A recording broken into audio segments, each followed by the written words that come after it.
Alô? Alô, alô? Estão me ouvindo aí?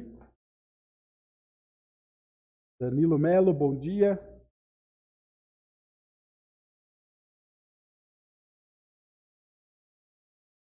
Ed Wagner Oliveira, bom dia. Vocês estão me ouvindo? Áudio e vídeo, ok? E frio também, ok? Érica Gonçalves, Rosa Maria, Danilo, ok, ok. Sucesso! Fala pessoal, como é que vocês estão? Eduardo Silva, vamos estudar mais um pouquinho, que sábado também é dia. Como foi a semana de vocês aí?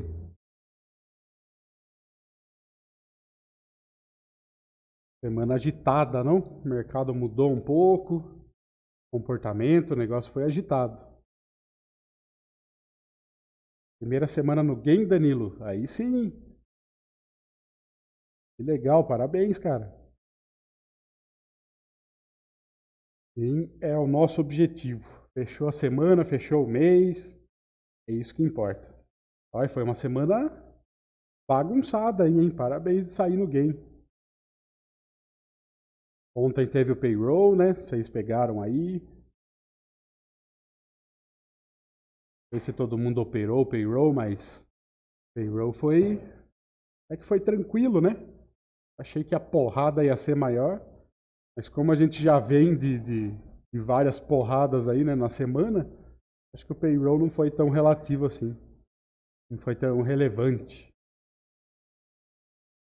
Isso aí, Eduardo, sábado é dia de estudar também. Day trade em ações, pequeno vermelho, mas tudo dentro do setup. Vamos que vamos para a semana que vem. Exatamente. Dentro do setup, dentro da gestão de risco. Isso é o mais importante. Ficar no vermelho, tomar stop, isso é normal, né, gente? Vocês sabem que no day trade estamos sujeitos a isso mesmo, não tem como.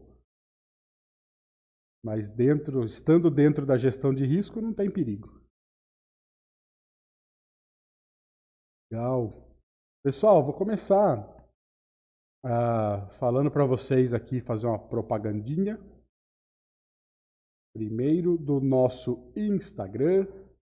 Não sei se todos vocês já estão seguindo lá. E Instagram do Sharks School. Tá aí para vocês. Sigam a gente lá. Dentro do Sharks School tem ali os Instagrams de todo mundo da equipe, da rapaziada da equipe. Não? Atrasado, acho. Vou pegar o meu.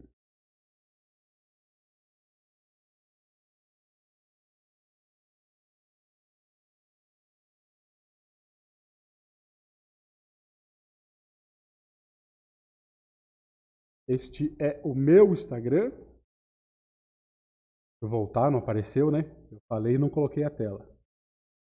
Tá sabendo legal, Peretti. Aí, ó, Instagram do Sharks School. Então, com todo o pessoal ali, se vocês quiserem seguir individualmente, né? O Charles Martini, tem eu ali, o Murilo, nosso querido Dog Trader, a Danusa e a Carol Nagata também. Aí o meu aqui estava falando para vocês, Peretti.investimentos. Sigam lá também para vocês conhecerem um pouco do meu trabalho, do nosso trabalho aí. Fala, Charlão. Bom dia. Vamos que vamos. Sábado é dia de estudar também, Charlão.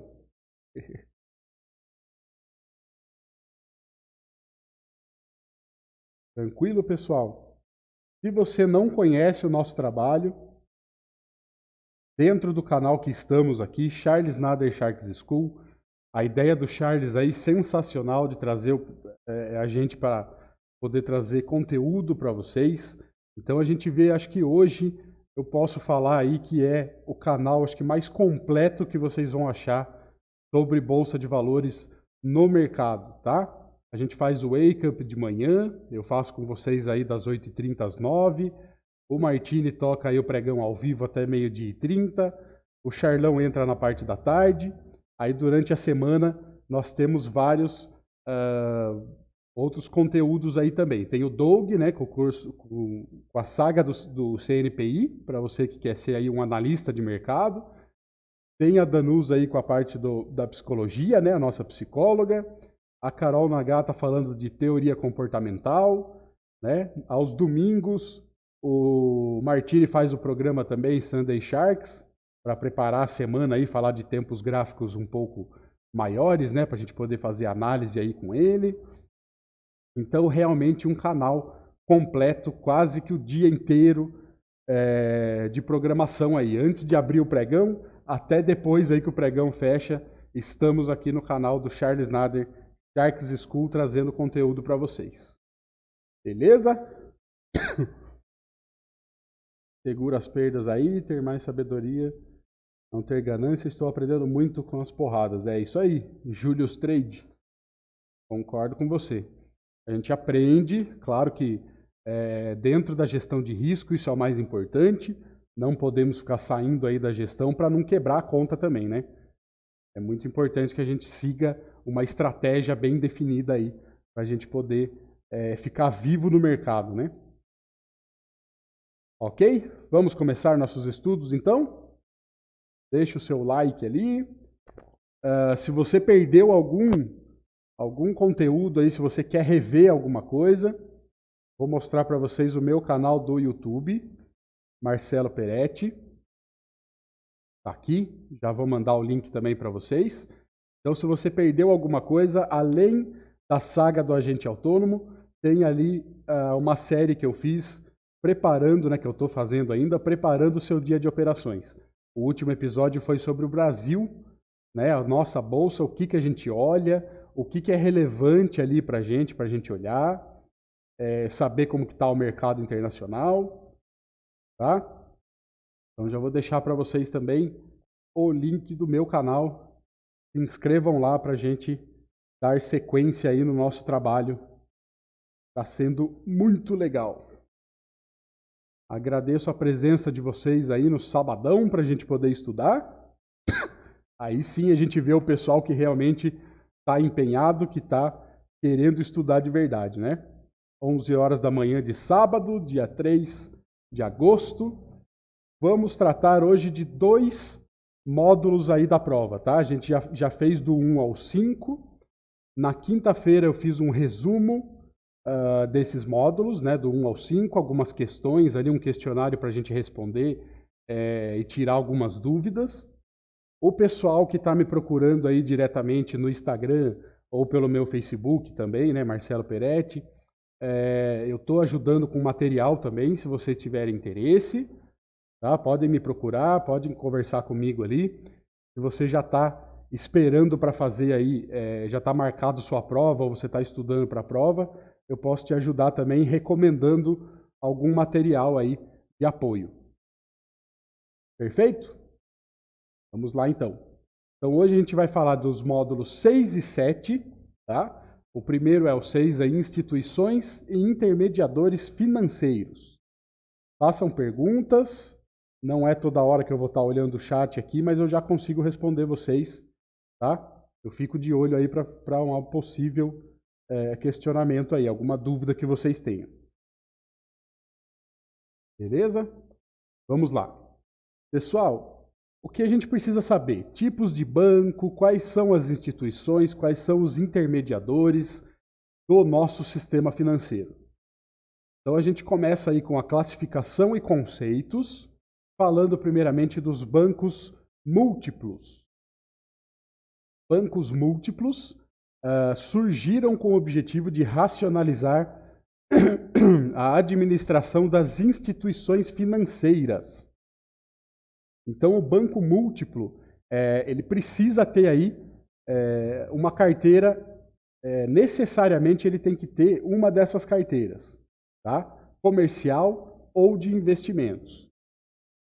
para configurar a existência do banco múltiplo, ele deve possuir pelo menos 2 carteiras dessas aí. Só que ele tem que ter, tá, pelo menos uma o comercial ou investimento. Então pode ser comercial e crédito imobiliário, comercial e financeira, investimentos e desenvolvimento, tá? Mas uma das 2 ali que eu coloquei em destaque, ele tem que ter. E para ser um banco múltiplo, ele precisa ter 2 carteiras. Ok? É simples para a gente entender, como eu estou falando aí para o pessoal. A prova parece simples, quando a gente trata aí dos conceitos, das classificações, parece bastante simples. Falar, isso aí é tranquilo, tal. Quando você vai ver os questionamentos, como a gente fez aí na última aula, aula de quinta-feira, você vê que a prova tem bastante pegadinha, que a prova tem bastante coisa ali para confundir a nossa cabeça, tá? Então, por isso que eu destaco para vocês ali as coisas que eu acho mais relevante para a gente ter guardado na nossa mente aí, tá? Então, vamos lá. Banco múltiplo, 2 carteiras ele tem que ter. Obrigatoriamente, uma dessas 2 aqui tem que ser uma carteira que eles têm que escolher, tá? Comercial ou investimentos. Aí pode escolher uma outra carteira. Bancos comerciais são a base do nosso sistema monetário, tá? Intermediadores têm como objetivo fornecer crédito de curto e médio prazo para a pessoa física, para o comércio, para a indústria e para as empresas aí, né? Pequenas, médias empresas. Na carteira tem o depósito à vista, que é a conta corrente, né? Que todos nós temos aí.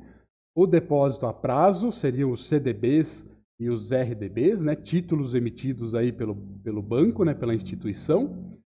Alguns outros recursos, prestação de serviços, tá? Então eles cobram por esses serviços aí, também é uma forma de captação de recursos aí do banco comercial, né? Todos nós temos que pagar por uma conta corrente, por uma transação, alguma coisa que a gente vai fazer,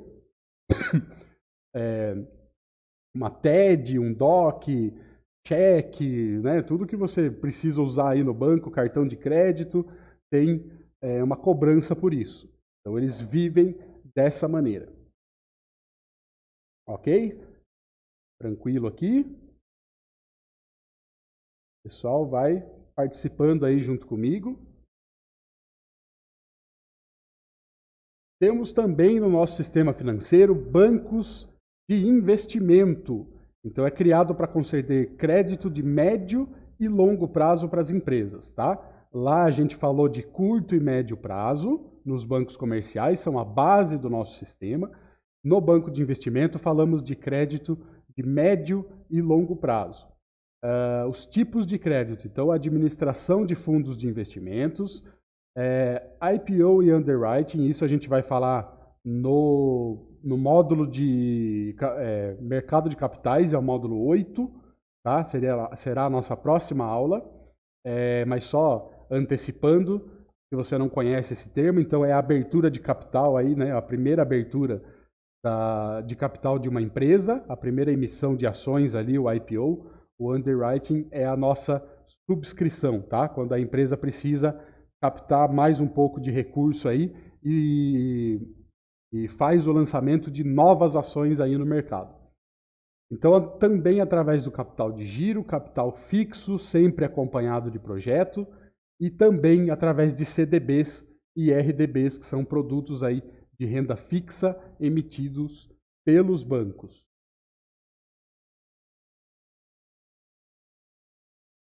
Tranquilo até aqui?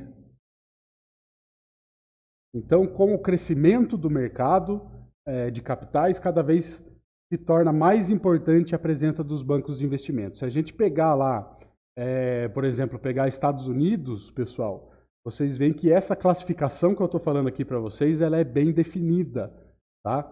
Lá não tem muito banco, não é que nem aqui, banco comercial, banco múltiplo, tá? É difícil. Então, eles têm poucos bancos lá, para o sistema ali, claro, de conta corrente, de uma coisa mais simples, e eles têm já a cultura, né? 85% lá, 80% da população americana tem algum tipo de contato com ações, né, com bolsa de valores. Então lá é muito forte os bancos de investimento, as corretoras, né, que a gente já vai falar também. Dentro do nosso sistema temos também caixas econômicas, no caso a gente tem uma, né, a Caixa. São as mais antigas instituições do sistema financeiro, integram aí o sistema brasileiro de poupança e o sistema financeiro de habitação. Vocês sabem que poupança e habitação, né, falamos diretamente da Caixa. Monopólio das operações de empréstimo sobre penhora, né? Se você precisa penhorar um bem, é a Caixa que vai fazer isso. E os bilhetes de loteria também, tá? É um monopólio sobre esses tipos de operação. Aí nós temos o BNDES, Banco Nacional de Desenvolvimento Econômico Social. É uma empresa pública federal vinculada ao Ministério do Desenvolvimento. O objetivo principal é impulsionar o desenvolvimento do país, fortalecer o setor empresarial, criar novos polos de produção, executar a política de investimentos do governo. Tá? Então, para a consecução desses objetivos, conta com um conjunto de fundos e programas especiais, como, por exemplo, o FINAME, Funtech, o FINAC, né, todos esses sistemas aí de financiamento utilizados através do BNDES. É o principal executor da política de investimentos do governo federal. Então, vamos lembrar bem desse termo aí, tá? Executor da política de investimentos do governo.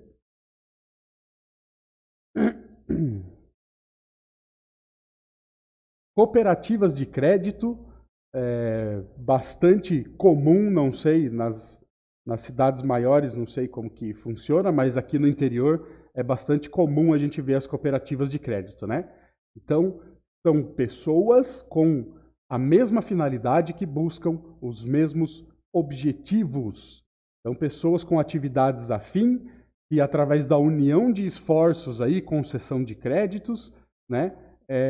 Eles buscam o mesmo objetivo.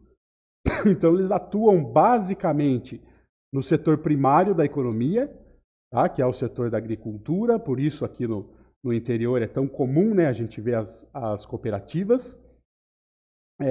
Você precisa ter aí mínimo de 20 cooperados para você começar, né, para você poder ter a sua cooperativa. E ela tem aí os meios de captação, captar depósitos à vista e a prazo, só que esses depósitos somente dos associados, empréstimos de outras instituições podem ser concedidos aí às cooperativas, cobrança mensal, né? Então é a cobrança de contribuição mensal, e através de doações também feitas pelos cooperados. É uma outra maneira de fazer a captação aí das cooperativas de crédito. Ok? Apesar de não incidir compulsórias, as cooperativas de créditos estão sujeitas a recolher parte do seu recurso captado para o Banco Central, como é de costume, como é a nossa regra dentro do sistema financeiro, né? Constituindo uma reserva matemática. Então, essa exigência tem como objetivo minimizar a criação de moedas por parte das cooperativas. Então, as cooperativas, apesar de serem livres, são livres entre aspas, né? Também estão dentro do sistema financeiro, não pode se movimentar muito aí. Tranquilo até aqui? Tudo ok aí no chat? Pessoal ouvindo? Imagem tá legal?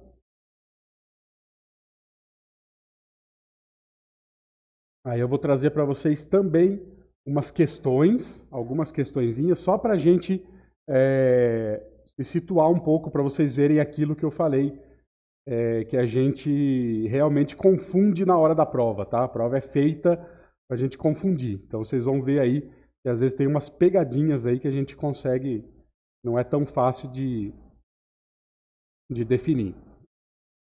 Temos também as sociedades de crédito, financiamento e investimento. Então, são as nossas financeiras, né? O pessoal conhece bastante aí as financeiras.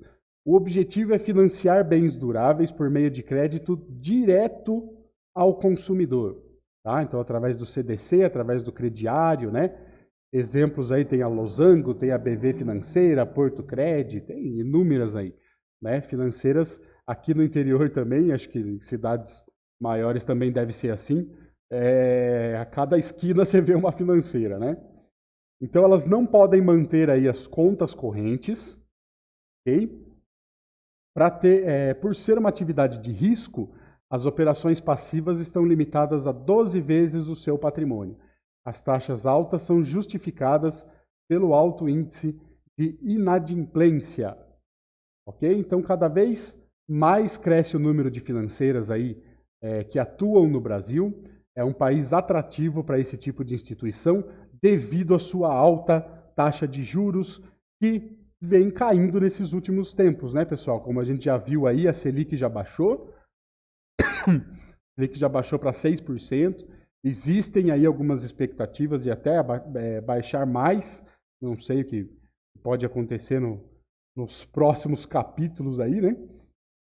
Mas ainda é muito atrativo para essas financeiras trabalhar, né, através do empréstimo aí, porque a taxa de juros é bastante alta. Também temos no nosso sistema a Sociedade de Crédito Imobiliário. Ela tem como principal objetivo aí financiar o setor imobiliário, tá? Ela faz a sua captação através de poupança, depósitos a prazo, letras hipotecárias, que não é tão comum assim aqui no Brasil, né? Mas nos Estados Unidos é bastante comum. Convênio com bancos, repasses aí da própria Caixa, né? Da Caixa Econômica. Além do financiamento direto, elas emprestam recursos às empresas aí para financiar qualquer obra, né, qualquer coisa que seja relativa aí ao sistema imobiliário, tá? Ao setor imobiliário. Então pode ser uma compra, uma construção, capital de giro para essas empresas, né? Elas ajudam aí. Sociedades corretoras e distribuidoras de títulos de valores mobiliários, as nossas corretoras aí que a gente conhece tão bem. Hoje não tem mais, depois de uma nova regra da CVM, não tem mais diferença, se eu não me engano, desde 2012, eu acho, 2014, já não tem mais a diferença entre corretoras e distribuidoras, tá? Antigamente havia essa diferença. Elas não podiam, por exemplo, a corretora é a que operava, a distribuidora é só a que distribuía os produtos, fazia parte de captação, né, de clientes e tudo. Agora é tudo uma coisa só. Então, corretoras, resumindo, né, elas têm que ser aí na forma de SA, né, de sociedade anônima, dependem da autorização da CVM para funcionar. Então é a CVM que fiscaliza todo esse processo dentro de uma corretora, tudo que tem a ver com bolsa de valores, temos como órgão máximo a CVM na parte da fiscalização. Ela compra, vende e faz a distribuição de títulos e valores mobiliários. O que são esses títulos? Podem ser os produtos que a gente encontra aí nas bolsas, né, nas nossas corretoras, tratando também, falando de ações, de opções de mercado futuro, de fundos de investimento, de todos os produtos aí que a gente encontra na corretora. Não operamos, nós clientes, não operamos diretamente na bolsa. Nós precisamos abrir uma conta numa corretora e ela atua como contraparte, tá? Cobrando uma corretagem. Então, esse é a principal fonte de recursos aí de uma corretora. A gente não pode operar diretamente na bolsa, todo mundo precisa escolher uma corretora e ter uma conta lá, onde você vai ter a sua plataforma gratuita, né, o nosso home broker aí, só para você poder fazer as suas operações. Aí a corretora ganha dinheiro ali, tem a sua fonte de captação de recursos ali de diversas maneiras. Pode ser a corretagem, pode ser a cobrança ali de serviços como plataformas, por exemplo, calculadora de imposto de renda, né? Tem várias maneiras aí de a corretora fazer a sua captação. Ela pode atuar também por conta própria, tá? Independente dos seus clientes. Ela tem como objetivo aí, o que que ela faz? Ela dá liquidez e segurança ao mercado acionário para que não vire uma bagunça. Imagine se a gente pudesse todo mundo ir diretamente à bolsa através de algum outro sistema que não tivesse essa fiscalização, essa regularização aí da CVM, tá? Então seria muito mais complicado. Elas administram fundos e clubes de investimento através de pessoas qualificadas para isso, claro, né? E intermediam aí as operações de câmbio. Então, através deixa eu falar para vocês, da CVM número 17, 2009, falei errado a data, dia 2 de março de 2009, as sociedades distribuidoras de títulos e valores imobiliários ficam autorizadas a operar diretamente nos ambientes e sistemas de negociação dos mercados organizados de bolsa de valores. Então não existe mais a diferenciação entre corretoras e distribuidoras. Antes era separado, hoje você vê até no próprio nome das corretoras aí que a gente conhece, você pode ver o nome social, a razão social delas lá, você vê que é corretora e distribuidora de títulos e valores imobiliários. Ok? Então, temos o nosso mercado de bolsa e balcão, como que funciona. Vamos lá, vamos ver as diferenças entre esses mercados. Mercado de bolsa e balcão, temos o balcão organizado, tá? Primeiro, balcão organizado, instituições administradoras criam um ambiente informatizado e transparente de registro e negociação. O balcão não organizado, os negócios não são supervisionados por uma entidade autorreguladora. Essa é a diferença. Então, guardem bem essa diferença quando cair lá na prova. Ah, mas qual a diferença no mercado balcão organizado e não organizado, tá? Essa é a principal diferença.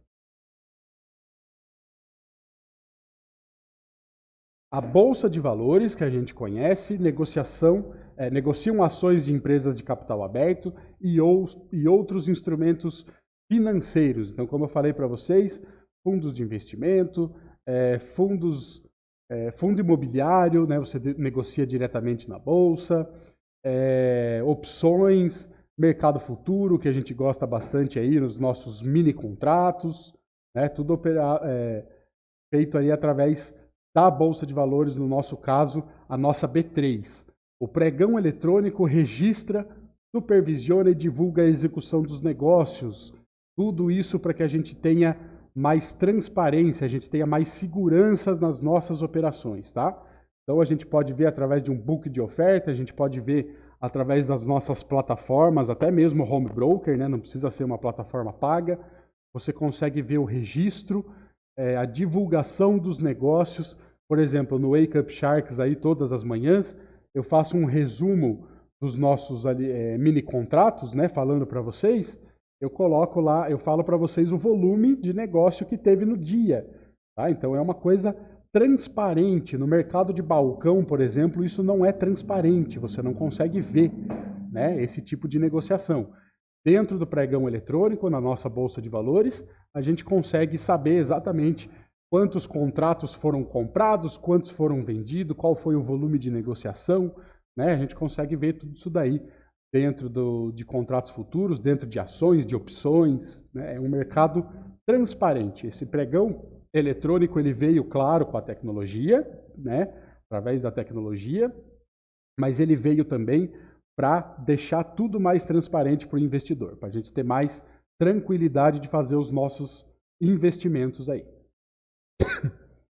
Beleza? Esse módulo está tranquilo, pessoal? Agora eu quero saber se vocês vão participar das questões. Vocês vão responder? Vocês vão me ajudar? Participem aí comigo, para não ficar falando sozinho aqui as nossas questões. São poucas questões, só para a gente ver como que ficou o nosso entendimento aí. Vocês entenderam? Vocês... Tá tranquilo esse módulo?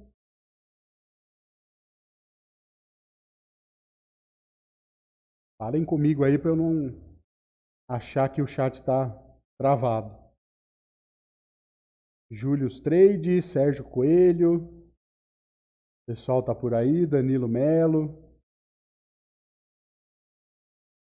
Beleza, Charlão? Tranquilo, Raquel Costa. Pessoal, essas duas questões, então, só para a gente responder aí rapidinho. Coloquei poucas questões para a gente tirar algumas dúvidas, tá? São questões retiradas da prova. Então eu quero que vocês me ajudem a responder. Primeiro lá, o que são... os bancos comerciais são instituições financeiras reguladas e fiscalizadas pelo Banco Central e pela CVM, só pelo Banco Central, só pela CVM ou só pelo CMN? O que vocês acham?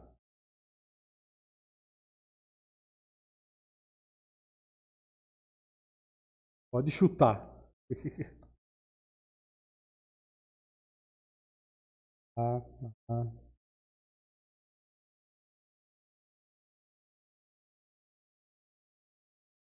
ah, ah. É a A mesmo, é que está errado aqui a setinha. Instituições financeiras, tá? A setinha foi para baixo, mas é a A. Instituições financeiras reguladas e fiscalizadas pelo Banco Central e pela CVM. Eu vou dar uma dica para vocês, pessoal, já de cara aqui, para a prova. Tudo, a maioria das coisas que vocês...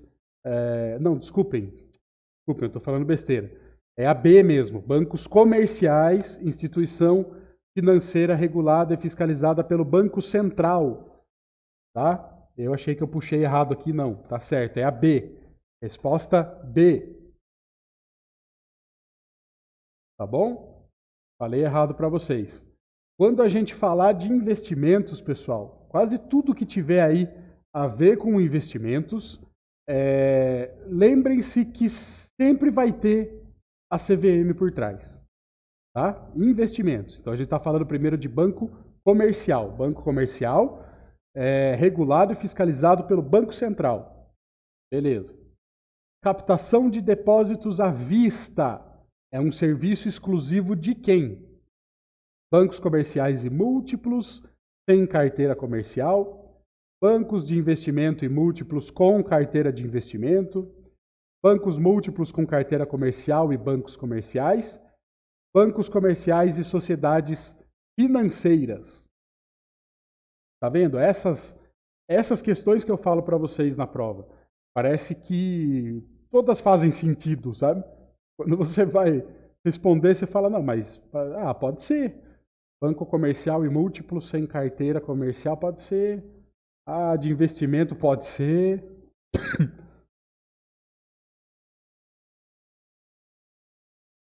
Por isso que elas confundem a gente, tá? Cardão respondeu. Vamos lá, pessoal, participa aí com a gente. Aí a gente já vai fazer o módulo 7 também. AD. JP Salgado, beleza.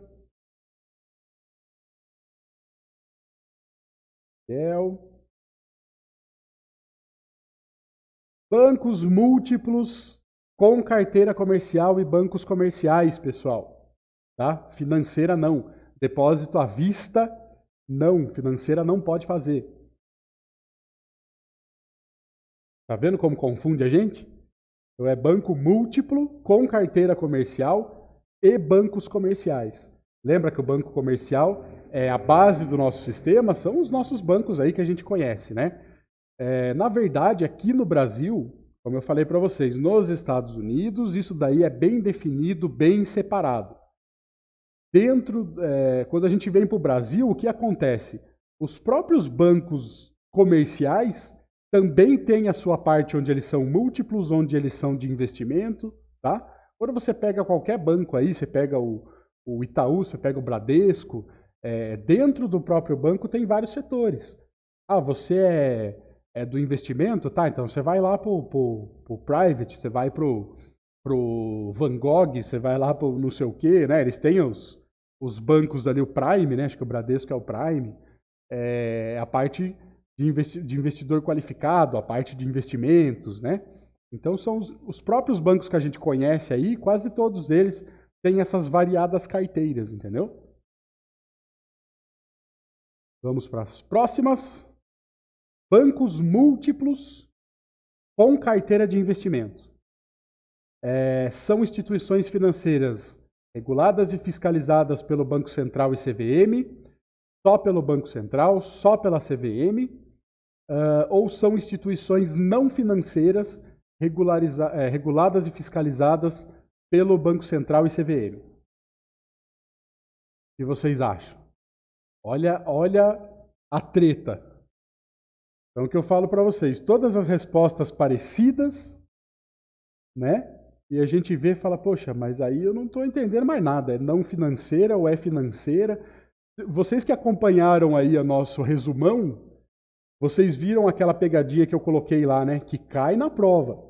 Um monte de questão ali, eles falam títulos e valores imobiliários. Imobiliários. Depois a outra questão, títulos e valores mobiliários. Cara, eu caí nisso quando eu fiz, há muito tempo atrás que eu fiz essa prova, eu caí quase todas essas questões.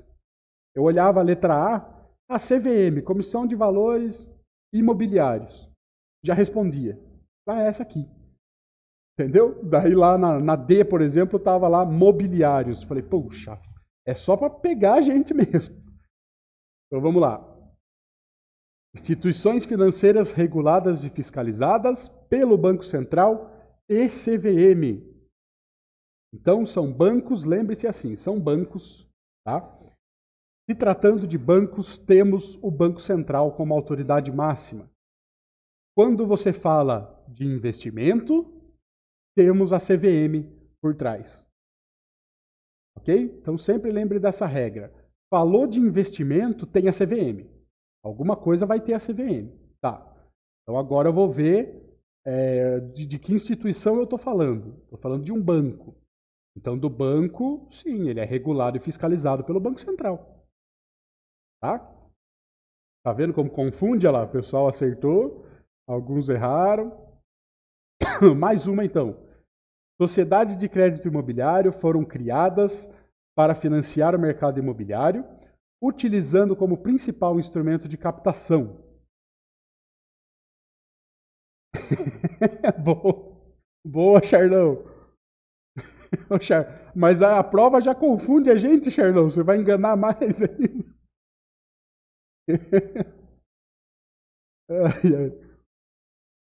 O que vocês acham dessa? Sociedade de crédito imobiliário foram criadas para financiar o mercado imobiliário. Aqui é imobiliário mesmo, com um I. Tá? Utilizando como principal instrumento de captação caderneta de poupança, o CDI, RDB, CDB e RDB. Jurandir, caderneta de poupança. Lorival também. Carlão também. Tá mais fácil, né, pessoal? É mais tranquila. Caderneta de poupança. Sucesso. Mais um pouquinho. Corretoras de valores e de mercadorias são as corretoras, as nossas corretoras que a gente tem aí, tá? Instituições não financeiras reguladas e fiscalizadas pelo Banco Central e CVM. Instituições financeiras reguladas e fiscalizadas pela CVM, só pelo Banco Central ou pelo Banco Central e CVM. Pensem bem, quem que fiscaliza, quem que manda nas nossas corretoras? No nosso grupo XP, na nossa cacetada de corretora que tem por aí, né? Hoje tem bastante. Claro que o grupo XP dominando, né, sempre no topo da lista ali. B, B, B e D, tá? Entre B e D.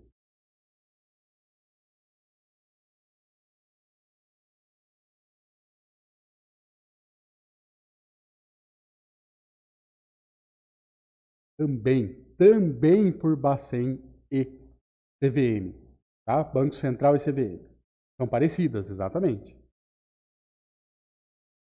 Isso que eu falo para vocês. É complicado as pegadinhas. Então você vai vendo as pegadinhas e fala, poxa vida, mas que negócio difícil, entendeu? A gente vai ficando na dúvida, né? As corretoras de valores de mercadorias têm como principal função promover de forma eficiente a distribuição de títulos, promover de forma eficiente a aproximação entre compradores e vendedores de títulos, valores mobiliários e mercadorias, promover de forma eficiente a aproximação de empresas emissoras de títulos, valores mobiliários e mercadorias, ou promover de forma eficiente e adequada através de apregoação de leilão realizado em recinto próprio ou pregão da bolsa.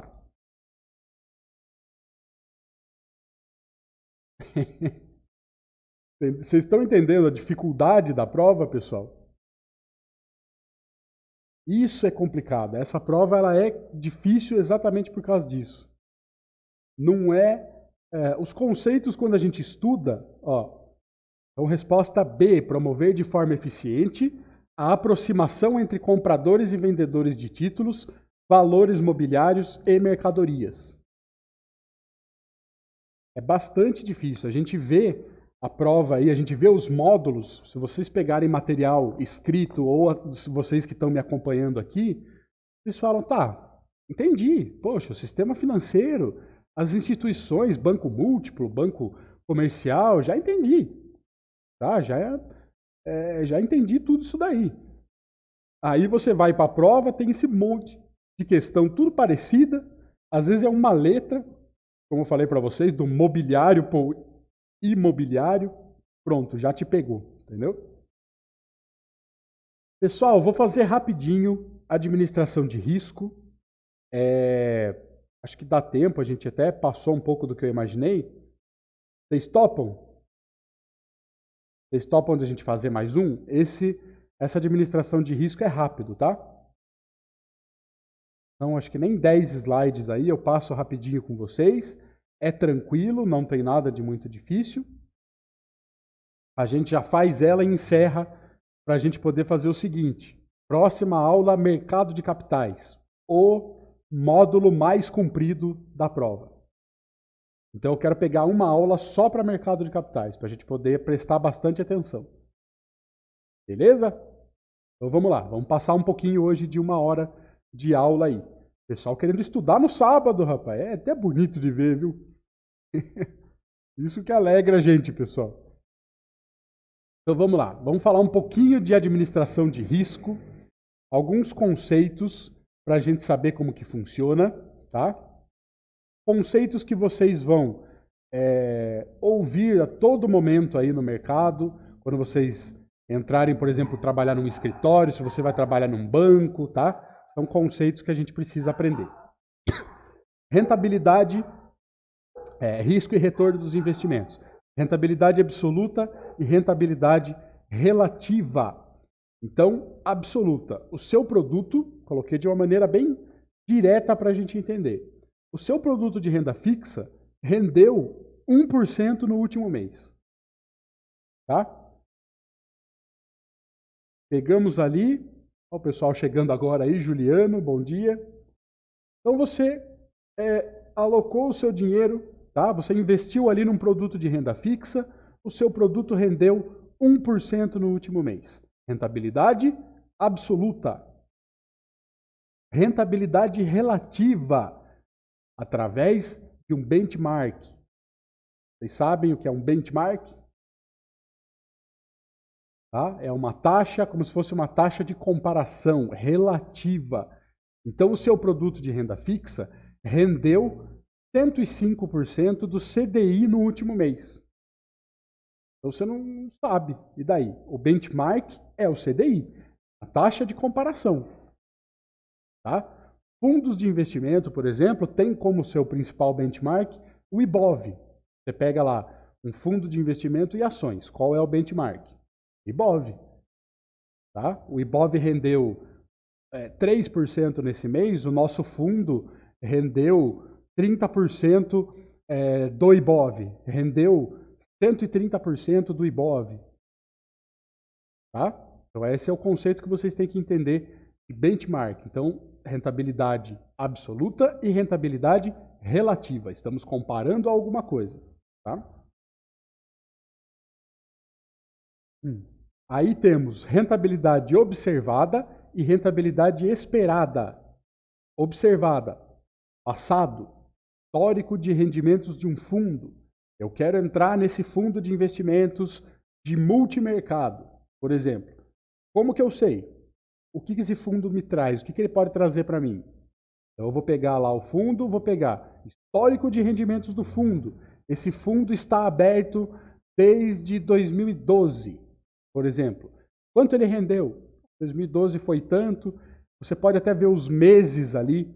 Por exemplo, eles têm características comuns, né?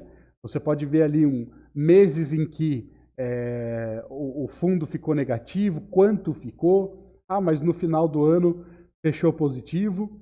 Desde 2012 ele está positivo. No acumulado ele está 300% positivo. Entendeu? Então é rentabilidade observada. Rentabilidade esperada. A gente vai calcular como a média da rentabilidade observada. Então é o seguinte, que um fundo de renda fixa, de multimercado, de ações, de cambial, internacional, seja o fundo que for, que uma ação que você está de olho, você pegou o histórico dela e ela tem o seu comportamento, claro que não é uma regra. Quando a gente entra em mercado de ações, não é uma regra. A ação pode explodir, pode fazer o que ela quiser, né? Para cima, para baixo, cada faz o que ele quiser. Mas qual a rentabilidade média daquela ação que você está olhando, daquele fundo de investimento que você está estudando para entrar, né? Você quer alocar o seu dinheiro, você está estudando ali. Qual a rentabilidade média dos últimos anos? Então, qual a rentabilidade observada, tá? Dos últimos anos? A partir dali, você pode criar uma expectativa para o futuro, tá? Fazer estudos através de estudo gráfico, através de comportamento de mercado, através da própria estatística, tá? O comportamento do passado, você cria expectativas para o futuro. Então você vê uma ação lá que tem uma média histórica de subir 10% ao ano. A sua expectativa vai ser que ela suba 300% esse ano? Não, né? Então você vai acompanhando a expectativa. É a mesma coisa quando o Charlão faz lá, o Charlão, o Martini fazem estudos gráficos. O índice e o dólar, eles podem ir para onde eles quiserem? Pode. O índice pode subir 50 mil pontos num dia, né? Vai dar circuit breaker, não vai deixar, mas tudo bem. O índice pode subir uma cacetada num dia? Pode. Tá? Mas a gente tem alvo.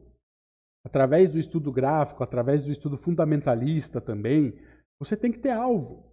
Você tem que ter o seu stop bem definido, você tem que ter o seu alvo bem definido.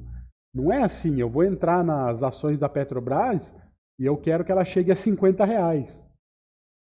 Calma, né? Você sabe que em uma semana eu quero que ela chegue a 50 reais. Se fosse assim, é sucesso. Né? Se fosse depender da gente querer, não, Charlão. Então vocês entenderam, né? Alguns termos que a gente vai ouvir no mercado, tá? Vocês já devem ter ouvido, claro. Mas a gente tem esses termos aí que a gente precisa conhecer exatamente como funciona, porque também vai cair na prova. Liquidez. O que é a liquidez? Essa ação é uma ação líquida. Tá? Essa ação é legal. Essa opção Ah, tem uma opçãozinha ali que ela tá subindo pra caramba. Cara, eu quero pegar, eu quero estudar, eu quero comprar essa opção. Tem liquidez? Então a liquidez é a facilidade ou não de se negociar um ativo. A liquidez é a facilidade ou não de você transformar um ativo em dinheiro, tá? Uma casa, pessoal, mercado imobiliário, uma casa é um ativo líquido? É um ativo que tem uma liquidez alta, uma boa liquidez que seja? Um carro, tá? Um veículo, é um ativo que tem liquidez? Não tem, tá? Não é assim, eu quero vender minha casa, vendi. Não é assim que funciona. Um carro, uma moto, eu quero vender minha moto, eu quero vender meu carro. Não basta você querer, não é assim. Tá? Você vai precisar colocar ele para vender, você vai precisar receber ofertas, você vai ter uma enrolação do caramba. Às vezes você fica anos aí com uma casa. Aqui no interior tá bastante assim, viu? Aqui se você passear pela rua aqui, você vai ver o quanto que tem de casa para alugar e para vender. Não vende, não é um ativo líquido, tá? Quando você fala de ação de mercado, de bolsa de valores, é líquido. Sempre vai ter um comprador ou um vendedor do outro lado das principais ações, das principais opções, dos principais fundos de investimento, dos CDBs, da renda fixa, de um tesouro nacional. Não existe o risco de você querer vender o seu tesouro nacional e não ter comprador. Não existe o risco, até pela estatística, de você querer vender uma Petrobras e não ter um comprador. Não existe. Tá? Então, existem ativos que não têm liquidez? Existe. Vários por aí. Ações pequenininhas, ações aí. Eu vi um caso aqui, pessoal, não sei se todos vocês acompanharam aí. Eu vi um caso que foi trágico até aí com as ações da Mundial. Vocês lembram? Alguém é dessa época aí? Da bolha do alicate? Carlão, você pegou essa época aí? Eu já estava no mercado, não sei se você lembra dessa. A bolha do alicate, as ações da Mundial. MNDL3, acho. Grave, né, Charlão? Cara, eu conheço pessoas aqui, eu vi isso. Eu vi cara sair de, tipo assim, de 50, 60 mil, o cara chegar a R$ 1 milhão, cara, com as ações da Mundial. Tá? Não lembro se era 50, 60, acho que era cento e poucos mil, não sei. O cara entrou pesado nas ações da Mundial e aí aquela estourada que deu, ele chegou a ver 1.100.000, 1.200.000 na conta dele, no saldo da conta dele. Perguntem para mim se esse cara conseguiu vender as ações. Não vendeu. Não vendeu. Começou a queda, queda, ele não conseguia sair da posição dele. A hora que ele viu, ele chegou a ficar com menos do que o capital inicial que ele tinha. Entendeu? Então é isso, a ação não era líquida. Não tem como. Você vê, cara, pega o gráfico, José Paqueta, entrou com 300, 500 e virou pó, tá vendo? Cara, foi muito complicado.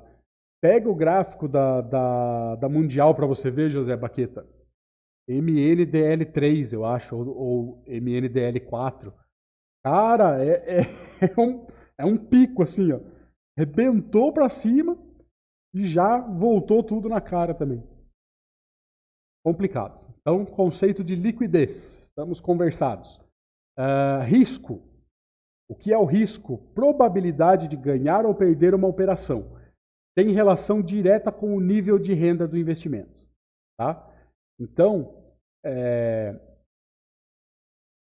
quanto maior o risco, também pode ser maior a sua rentabilidade. Ok? Sim, Luciano, estão no meu canal. Tá? Daqui a pouquinho eu já passo o link para vocês aí também, do meu canal. tranquilo, né? Risco é tranquilo. Então, quando a gente faz as nossas operações aí no mercado futuro, vocês sabem. É difícil no mercado futuro a gente fazer uma proporção de risco-ganho, como no swing trade, por exemplo, que você consegue fazer uma proporção de 3 para 1, de 1 para 3, né? Ou eu perco 1% ou eu ganho 3%, ou eu perco 3% ou eu ganho 9%, tá? É mais tranquilo de fazer. Dentro do day trade, das operações aí de scalper e tudo, a gente não consegue fazer uma proporção dessa, mas você consegue 2 para 1, 1 para 1, 1 para 1,5, tá? Vai fazendo uma proporção legal aí. Entrei na opção da Vale, 500 virou pó. Eita! Tá vendo, pessoal? Acontece. Mas aí você está operando a opção de Vale, né? Pelo menos a Vale tem liquidez. Aí não foi pela questão... Aí foi pela questão do risco, não da liquidez, né? Exatamente. Então, tipos de risco. A gente já entendeu o que é o risco como um todo, do que se trata o risco, possibilidade de ganhar ou perder, precisamos calcular o risco. E agora nós temos tipo de risco. O que aconteceu com a Mundial? Eu contei para vocês. Risco de liquidez. Tá? Não conseguir vender um determinado ativo pelo preço e no momento desejado. Então você tem o ativo, você quer vender, eu quero vender 100 papéis da Mundial que eu tenho aqui a R$7 que ela saiu do 50 centavos lá, foi para sei lá quanto, para R$12, acho, não me lembro. Mas tipo, para R$7 eu quero vender. Aí você põe a ordem no mercado, não tem comprador. Tá? Então, risco de liquidez. Risco de crédito. O risco de crédito é o não pagamento por parte do devedor. Então, você, por exemplo, comprou um título aí, uma debênture de uma empresa. Vamos falar no nosso módulo aí de mercado de capitais, mas uma debênture, um título, como se fosse um CDB. Se você não sabe o que é uma debênture, como se fosse um CDB, tá? Emitido pelas empresas aí, como forma de captação de recursos para ela poder investir em infraestrutura, poder investir em projetos, tá? Então é uma debênture. Você pega a debênture da Petrobras. Claro que risco seria muito difícil de acontecer, mas vamos supor.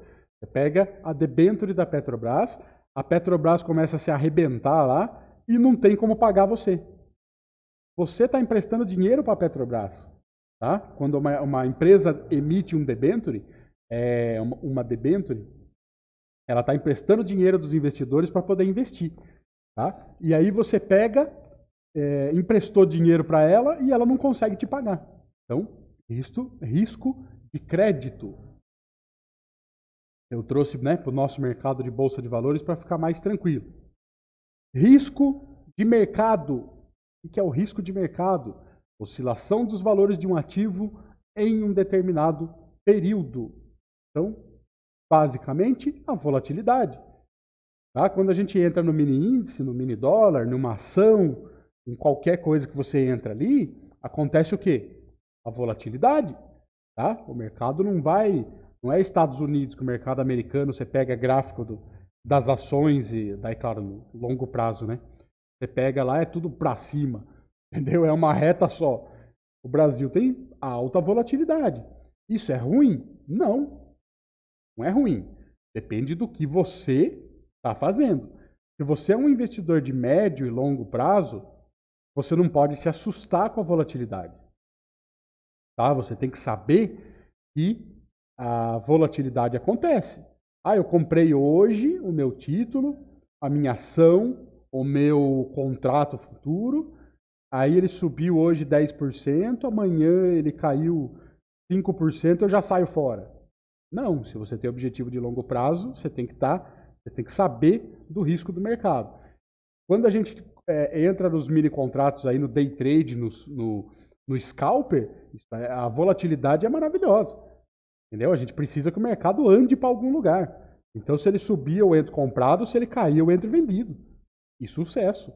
Entendeu?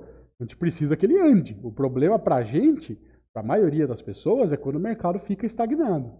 E errou. Dentro do day trade, né? Risco sistemático. Tudo bem aí, pessoal? Vocês estão acompanhando? Tá tranquilo? Risco sistemático.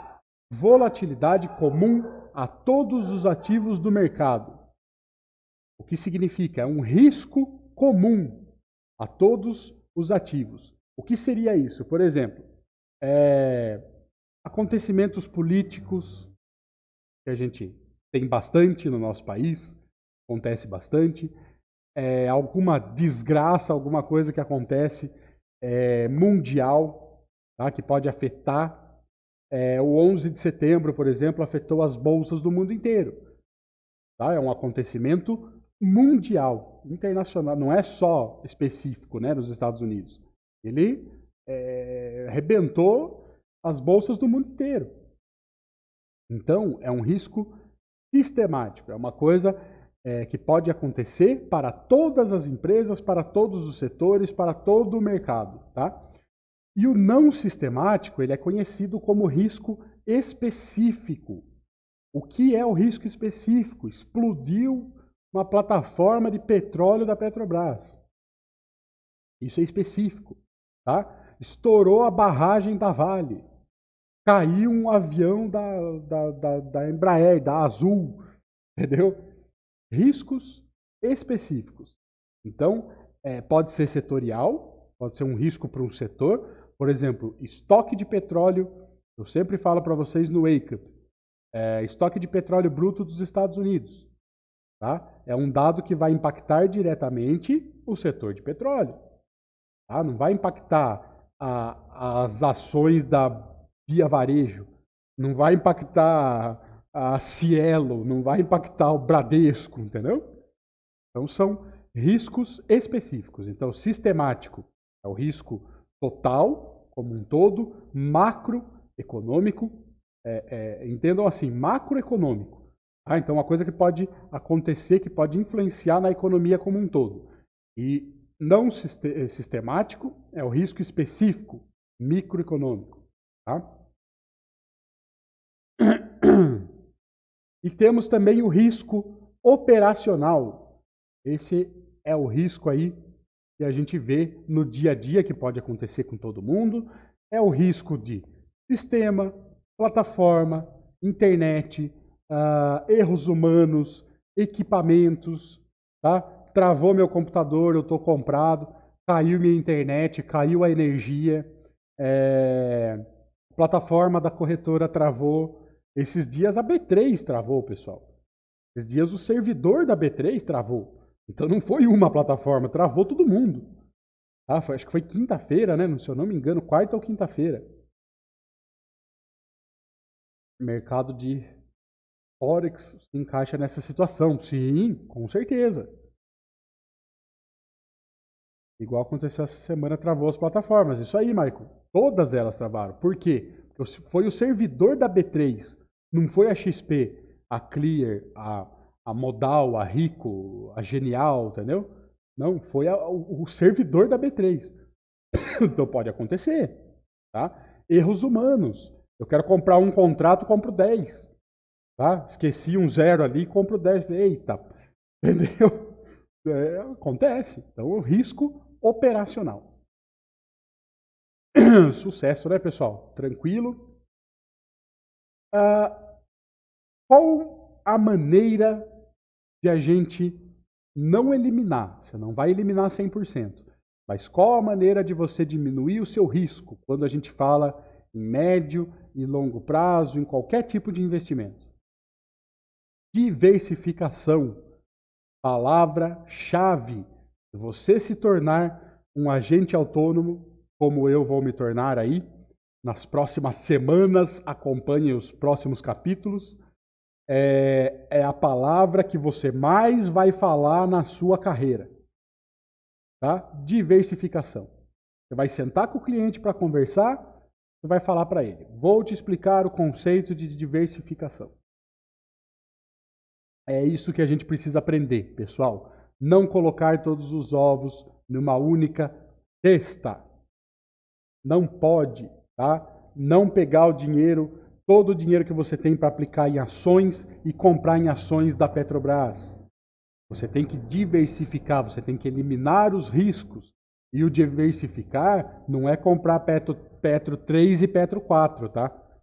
Nem aí você não saiu do lugar também. Então é você ter um setor, outro setor, setor de energia, setor de consumo, setor de bancos, né, financeiro, imobiliário. Isso é uma carteira diversificada. Dentro da renda fixa também. Uma renda fixa, um CDB, um outro atrelado ao CDI, o outro um IPCA+, o outro que acompanha a Selic, o outro acompanha o IGPM, tá? São diversas taxas que de repente a Selic está caindo agora, caiu para 6%, o meu fundo ali que eu tenho, o meu investimento em Selic vai cair um pouquinho, eu estava ganhando 6,5%, agora eu vou ganhar 6%, mas eu tenho um outro ali em contraparte, um IPCA que está crescendo um pouquinho mais, eu tenho um CDB de um banco X que está ganhando um pouquinho mais, entendeu?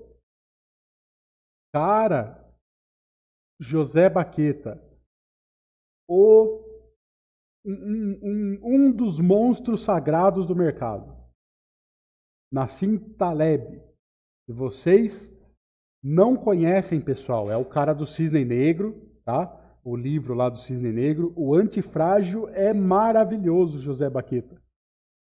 É uma recomendação. Isso daí é livro de cabeceira pra gente, tá? Isso aí é livro que tem que estar ali, ó, na cabeceira pra gente ler. Não é ler uma vez, não. É ler várias vezes, cara. Nassim Taleb, Conceito do Antifrágil.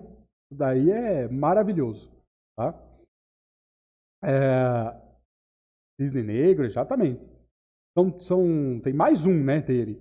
São 3, acho que são best-sellers aí. Incrível, cara, os livros desse cara. Então, exatamente, ele fala muito de diversificação, né? Isso, arriscando a própria pele. Esse cara aí, Dorival Bento, arriscando a própria pele, Antifrágil e Cisne Negro. Muito bom. Skin the Game, é o conceito, né, do Skin the Game. Nossa, é maravilhoso isso aí. Super recomendo para vocês, pessoal. Então, o que acontece com a diversificação? Ajuda a gente reduzir os riscos de perdas, tá? Se o investimento não vai tão bem, o outro pode recompensar, tá? Então é o que eu falei para vocês aí de ter uma carteira diversificada. O que acontece? Você reduz o risco específico, né? Então voltando, ó, a gente reduz o risco não sistemático, o risco específico. O risco sistemático não tem como, tá? Então acontece uma coisa macroeconômica, não tem como, mas microeconômica você consegue. Você pega aí, as ações da Petrobras estão caindo porque aconteceu alguma coisa lá, não está vendendo tanto petróleo, está dando problema lá, beleza.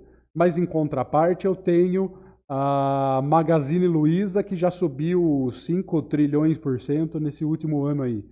Eu não sei nem quanto que subiu esse negócio, não para de subir. Entendeu? Temos aí, a Magazine Luiza tem, eu acho que 2.000% em 2 anos. Uma coisa assim. Se eu não me engano, é alguma coisa assim. Sei que arrebentou. Entendeu? Então você tem uma ação que fez a tua carteira ficar no positivo. Ah, mas eu tenho uma outra ação que a empresa quebrou, cara. Nem receber, está em recuperação judicial, nem consigo receber o meu dinheiro que estava lá investido. Tá? Foi bloqueado tudo pela bolsa, tudo, não consigo nem receber. Tudo bem, tudo bem. Qual é a parcela? Você tem 100 mil reais, por exemplo, em 10 empresas diferentes. Uma, duas, vamos colocar 3 empresas da sua carteira, quebrou, cara. Quebrou. Tá? Aí dessas 7 que você tem aí, 4 delas caíram. Está desvalorizando. Mas quanto que ela caiu? 10%, a outra caiu 50%, a outra caiu 80%, beleza. Dentro da sua carteira de 10 ações, você pegou um Magazine Luiza. 2.000%. Acabou. Você pegou JBS em janeiro. Nós estamos falando de 8 meses agora em 2019. Pegou JBS em janeiro de 2019. Você está com mais de 100% agora. Tá? Então, uma coisa equilibra a outra. Esse é o conceito de diversificação. E para finalizar, daí a gente faz umas questõezinhas também. Túneis de negociação. Túneis de negociação, um sistema dentro da Bolsa de Valores. Cada ativo tem um limite máximo e mínimo para a negociação. É composto de túneis de rejeição e túneis de leilão. Então guardem esses nomes aí, é uma coisinha que vai cair também na prova. Túneis de rejeição e túneis de leilão. Eles são instrumentos dentro dos túneis de negociação.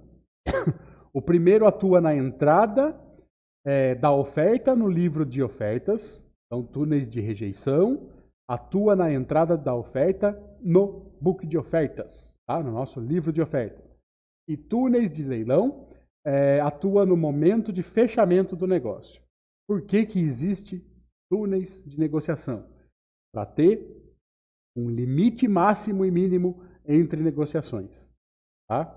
A bolsa não deixa que saia muito fora desse limite máximo. Então acontece, por exemplo, como eu falei para vocês, um circuit breaker acontece quando a bolsa sobe demais, quando a bolsa cai demais. Se eu não me engano, 5% já dá uma pausa, né? A bolsa já dá um stop ali, uns minutinhos. De uma ação, de um índice, de um mercado futuro, seja do que for. Muita volatilidade, é 10%. Alguém pode confirmar aí? Se alguém sabe sobre o circuit breaker? A gente vai falar no próximo capítulo. Eu não me lembro exatamente, eu acho que é 10%. A bolsa já dá uma pausa de negociação. 10%, né, JP Salgado? Acho que pausa por 15 minutos. Beleza, voltou a negociação. Continuou a oscilação, encerra o pregão no dia. Tá? Por quê? Para evitar bagunça, gritaria, rasteira, voadora, tapa na cara. Entendeu? Tem que evitar essas coisas. E continuar após para em 15%. Exatamente. Isso mesmo. Então, são limites de negociação, para não virar bagunça, né? Perfeito? São duas pausas, né? Próximo capítulo a gente vai estudar isso daí, Gustavo. Ó, o Gustavo tá sempre com a gente aí também.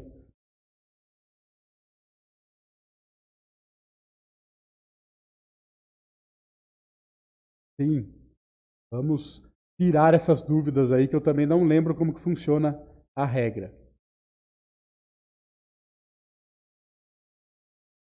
Sucesso? Então vamos lá. Algumas questões, vamos responder aí, vamos ver se a gente aprendeu mesmo. Valeu, Gustavo, tamo junto. Vamos estudar sim. Próximo capítulo, o mais comprido, o mais chatinho da prova, eu acho, hein? É eliminatório. 20 das 80 questões que tem na prova, 20 são do módulo 8. Mercado de capitais. E você tem que acertar 10. Vamos que vamos. Caderneta de poupança rendeu, olha que termo antigo, não? A caderneta de poupança rendeu 42% da taxa DI em 2016. Essa afirmação refere-se ao conceito de rentabilidade esperada, real, nominal, relativa. Agora é a hora do pega. Eu falo para vocês, a gente estuda o slide, é uma coisa. Agora eu quero ver aqui. Vocês realmente entenderam os conceitos. Lorival Bento. Respondam aí, pessoal.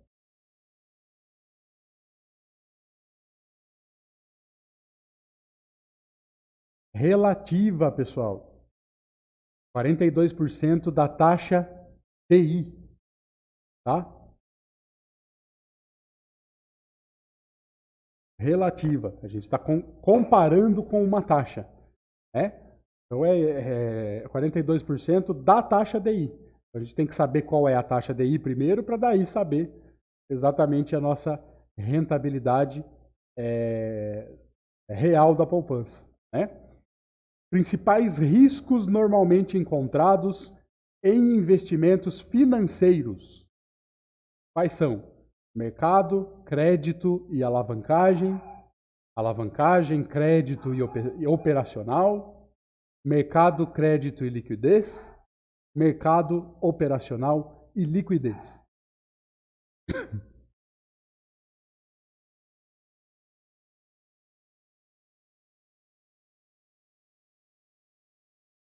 Respondam aí.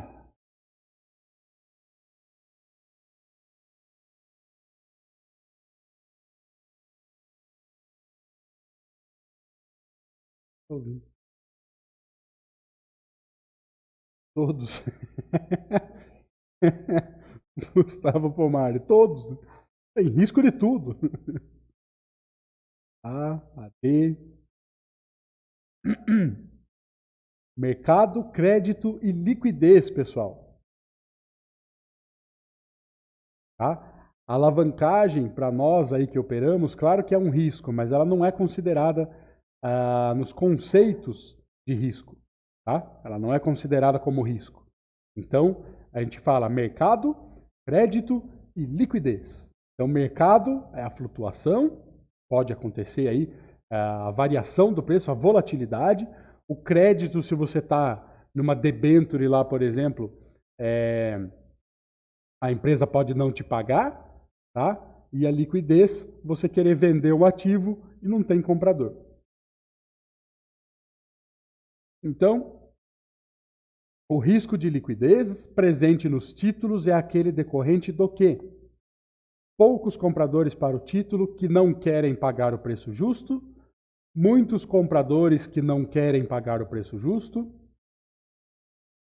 variações de preços que ocorrem ao longo do período de tempo para o título, ou da possibilidade de o emissor do título não cumprir as obrigações assumidas. O que é o risco de liquidez em um título?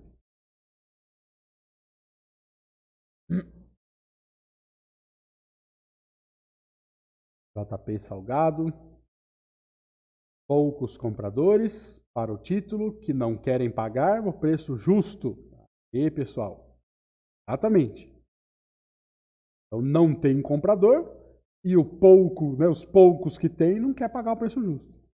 Por quê? Porque o preço já está estourado, o preço já está, né, já é uma especulação que não, já tem que parar. Uma empresa emitiu debêntures e não está conseguindo honrar seus pagamentos. O risco predominante é operacional, de mercado, de crédito ou de liquidez. Fácil também, né? Eu já respondo antes, cara. Tá ficando fácil, deixa eu ficar quieto. Acabei de falar das debêntures. Opa, e mesmo assim errou? O Gustavo, operacional, tá vendo? Confunde, cara. Eu falo para vocês, essa prova confunde. Crédito, pessoal. Mercado é o risco, é a volatilidade. Risco de mercado, volatilidade. Risco de liquidez, não consegue vender o ativo. Risco operacional, caiu a internet, travou a plataforma, você digitou errado, você queria comprar um, você comprou 10, entendeu? E o risco de crédito, não pagamento por parte do devedor, pode acontecer. Sempre é possível ao investidor atento eliminar o risco de mercado, eliminar todo e qualquer risco de um ativo, eliminar ou diminuir consideravelmente o risco diversificável em uma carteira com ativos de renda variável, eliminar o risco de liquidez de uma ação. A um investidor atento. Eliminar ou diminuir consideravelmente o risco diversificável e uma carteira com ativos de renda variável. Não colocar todos os ovos numa cesta só. Fechou? Carçou? 1h20 de estudos no sabadão, agora 12h21, meio-dia e 21, horário de Brasólia. Como diz o nosso querido Martini, eu já estou sentindo o cheiro do feijão. Então eu vou dar uma almoçada ali. Tranquilo, pessoal? Tudo certo? Próximo módulo, se preparem, módulo 8. O maior módulo da prova, vamos que vamos. Já estamos aí na metade da prova praticamente. Para você que não sabe, de repente, não sei se você acompanhou durante a semana, estou também às 18 horas de quinta-feira no canal do Sharks. Sharks School, Charles Nader Sharks School, tá bom? Logo após o Doug faz a saga do CNPI, eu já emendo com ele ali, a gente entra às 18 horas. Então, a nossa saga do agente autônomo de investimentos fica aí quintas-feiras às 18 horas e sábados às 11 horas da manhã. Beleza? Sucesso! Ótimo dia para vocês, um excelente fim de semana. Tá na hora dos drinks, né, José Baqueta? Vou ali tomar um drink, vou comer um feijãozinho e sucesso. Pessoal, muito obrigado pela participação. Fico muito feliz aí de ver o canal, Luciano. O quê? Do meu? Verdade, né? Tá sabendo bem, né?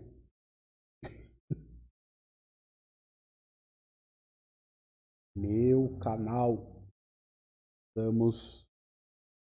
E Marcelo Peretti no YouTube. Acompanhe lá, tem os outros episódios. Já vou subir o resumo que foi de quinta-feira. Como a gente emendou aí as transmissões, eu tô com um pouco mais de dificuldade aí. Vou dar uma cortada, uma editada no vídeo lá, tá? Vou subir. Vou subir esse de hoje também pra gente, para vocês poderem rever. E então hoje é sábado, na quinta-feira estaremos de volta neste mesmo canal, neste mesmo horário, né? Não, na quinta-feira às 18 horas para a gente poder tratar aí um pouco do mercado de capitais. Eu gostaria de fazer em um episódio só, mas não sei, o módulo é grande, tá? Então eu não quero jogar um monte de informação também para vocês e a gente ficar tudo confuso aí. Acho que eu consigo fazer na quinta-feira, senão a gente faz quinta e sábado. Beleza? Valeu, Maurício, seja bem-vindo. Acompanhe o nosso trabalho aí no Sharks School. Tá? Siga o nosso Instagram lá também. Vou pegar mais uma vez aqui o Instagram. Fica fácil para vocês, pessoal, acompanhar o Instagram. Tem ali dentro do nosso, né? Dentro do Instagram do Sharks School, tem aí o Instagram de todo mundo também. Tem lá o meu, tem o da Danusa, tem do Dog Trader, tem do Charlão. Beleza?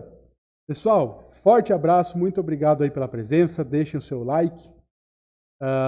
Amanhã tem o Martini com o Sunday Sharks às 19 horas.